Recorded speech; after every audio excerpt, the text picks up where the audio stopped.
Hello, Shireen Jones here with Healthy Now, and that's healthynowNewYork.com, by the way. So I'm here to show you another dinner idea. And this morning I was waking up thinking, oh my gosh, I have a cauliflower in my fridge that's probably been in there a week, maybe two. It looks actually surprisingly amazing, which maybe is a little scary, but whatever. We're happy that it looks good. And I thought, what do I want to make with that? And so I started going through all of my cookbooks. I went to the New York Times Cooking, which is where I get quite a few of my recipes, and I found this recipe called Greek chicken stew with cauliflower and olives. So it also took care of another issue that I had bought, panic bought chicken thighs, because I thought, oh, I'll make stock. So I thought, oh, let's just combine the two. So we have that and we're ready to go. Once again, I didn't read through the entire recipe and come to find out that, oh my goodness, this takes probably about an hour and a half from start to finish. And I don't have that kind of time once again tonight. So I'm going to show you some quick things to do to make this not take quite as long. And while I didn't read through the recipe to see how long it took, I did read some of the comments on the Times, and some of the people said what they had done was they roasted the cauliflower before they ended up putting it in with the chicken, which is going to saute with some tomatoes and onions and garlic. I'm going to show you all that in a second. So we're going to cut up the cauliflower, pop it in the oven before we get to some of the other stuff so that it can caramelize. And I have the oven turned up really high to 450, and I'm going to chop the cauliflower really small so that it will cook really quickly, hopefully. But let's just say that you didn't have cauliflower, but you panic bought riced cauliflower, and you have this in your freezer. Perfect. So you can do the chicken and cooking it in the tomatoes and the herbs and the spices and the onions and everything, that can be over there. And then at the end, when you're actually going to put in some black olives, which we have here in a jar, you can throw in some of those riced cauliflower, and this cooks in literally 5 minutes. It's frozen. It's great to always have on hand. So the next time you go to the grocery store, maybe you want to pick up a couple bags of this to keep in your freezer. You can do all kinds of things with it. So two options. The original way of the recipe was that you cook the chicken with the tomatoes, and you let that stew together, and then you throw in your cauliflower and you cook that for another 20 minutes and let that all stew together. Not doing. Okay, so anyways, we're gonna cut up our cauliflower right now. I'm gonna just cut off the end here, and I'm gonna cut through the middle, and we're gonna cut out the core. And as I've said before, but I'll say again because maybe you haven't watched my other videos, I like to do a lot of veg. I like to do at least 2/3 to 3/4 veg to my protein, particularly if it's an animal protein. Oh, and by the way, all these leaves that you see down here at the bottom of the head of the cauliflower are great to eat, to chop them up as well. So the original recipe called for a half a head of cauliflower. I'm using a whole head of cauliflower to actually less chicken than it called for. If there's any brown spots or black spots, just cut those off. And then I just take my big knife and I'm just going to make some slices here. Nothing fancy. Just like this. Throw in the green leaves. And just checking to make sure that you can see what I'm doing. And then I'm just gonna, make a big mess here and just chop it down. Chop this baby down to really small pieces. We got all those little florets. Now, if you like your cauliflower in big florets, then, by all means, go for it. And you can certainly roast it that way, and certainly you can do it the original way that the New York Times wrote about it. I just happen to like more parts of the cauliflower connected with the olive oil, connected with the heat in the oven to make crispy, caramelized deliciousness. So I have already prepared my my sheet pan with some sprayed olive oil, and we're going to just pop this in it. Like that, scrape it down. Now ordinarily if I were roasting my cauliflower, I would probably put in some garlic, which actually, maybe I should just do that right now. but let me get the olive oil.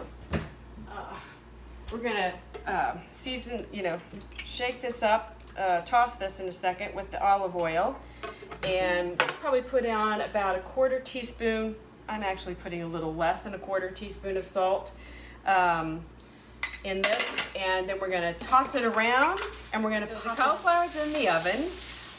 Gonna probably cook for about 10 minutes. We'll definitely check it in 10 minutes and see if it's reached the crispy deliciousness that I really love.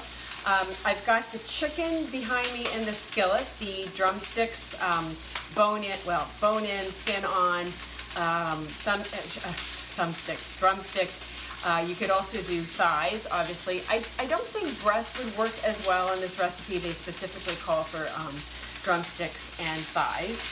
And we're gonna let it sizzle and brown back there, and I'm gonna, go and turn them over so that each side gets a little brown.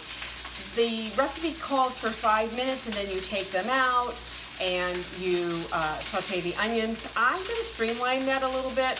I'm gonna actually just keep them in and saute the onions around them, because why not? I don't think we need to wait, and I want those thighs to be cooking for the correct amount of time that they need, and I want to eat sooner than later. So right now I have my red onion, which I'm going to slice up, and I'm not a fancy onion cutter, so I just do it once again in sort of a quick and easy but safe way. So I do it this way, and everybody has their own way of whatever. So I'm going to continue to do that. You can hear the chicken in the background, hopefully browning and getting very crisp. Trying to remember to use my claw here so we don't get my fingers. And boom, boom, boom. I don't actually care if some of the slices are a little, like I said, that they're not uniform. Let's see, I can kind of get it all like that. Of course, as I'm listening to my chicken back there, I'm thinking, oh my heavens, I'm going to have to really clean up the stove. And that is the not fun part of cooking, but it's got to be done. Okay, so the chicken is cooking and making a mess. And we've chopped up our onions, which actually was, pretty fine. I've already chopped up the garlic because I put some in with my cauliflower that's roasting in the oven. After we put in the onions, and we're going to let them cook for probably 10 minutes, we'll put in the garlic towards the end of that, and then you're going to put in tomatoes, and it calls for a 28-ounce can of tomatoes. I like the box Comey chopped tomatoes, just my thing. You could certainly use fresh. I'm not going to open this box because I want to save it, because I have some tomatoes from, where are they? Oh, here they are. From the freezer that I had saved from another time. So definitely, of course, right now, with grocery shopping as it is and so on, I'm sure that you are saving things. Don't let them go to waste in your fridge. If you're not using the entire box of tomatoes, put them in a jar or something, and keep them in your freezer, because there will be another time that you will need them. The recipe also calls for cinnamon, which I am not going to use. I think that's supposed to be reminiscent of the sort of sweet spice flavors of, say, a moussaka, because this is a Greek dish. I don't know, I'm just not feeling that tonight. I might just put a pinch, but I haven't decided. So I've decided to use oregano, which is also, a very common herb that you use with Greek cuisine. And it calls for thyme. I have some fresh thyme, and instead of just taking the leaves off, which is always kind of a little bit of a pain, I'm just going to throw some sprigs in, and they'll flavor the stew, and then I can take the sprigs out later. Then at the end, we're going to put parsley, and then the recipe calls for 1 or 2 tablespoons. And as I've said before, and I'll say it again, these herbs, these green herbs, are powerhouses. They are so great for us right now in this time of coronavirus. You see, I have a handful. I mean, this might be a cup. I'm going to put it in. Why not? They are filled with phytonutrients and antioxidants, and I could just go on and on. they're just really, really good for us. So I'm going to go ahead and put them in, and it tastes good. And as I've showed you before, I'm just going to cut off the ends here, the little woody ends. But I use the stems. I chop them up pretty fine, and then I go right into the leaves. And you see I'm just doing them in a little bunch in my fingers here. Once again, keeping the claw going. And if you feel like they're too large, you can just do that. So we will be using the parsley at the end. Okay, so I put the onions in with the chicken. I'm definitely not following the rules here where you're supposed to take the chicken out and set it on the platter while the onions soften for about 10 minutes. And I was supposed to deglaze the pan once I took the chicken out with some red wine vinegar, which it's over there, whatever. Anyways, I'm not using vinegar just because I personally have issues with vinegar sometimes, unfortunately. But I thought, well, okay, we need something a little acidic. Vinegar can sometimes add a little kind of sweetness, but I'm going to use lemon because this is also pretty very common in Greek cuisine, Greek cooking. So I'm going to just do a good squeeze of lemon. Even though I didn't deglaze the pan, I think it's fine to go ahead and put the lemon in now. So I will just squeeze some of that in. And while we're waiting for the onions to get nice and soft and a little caramelized, we're going to, I'm going to take out an olive here. Oh gosh, oh my goodness, I was going to show you how to cut the olive off the pit without a pitter, and I just realized that these are pitted olives. So this is going to make this so much easier, and it calls for 12 Kalamata olives. So I'm just going to do, like, I don't know, a quarter cup of these olives, and I'll just chop them up.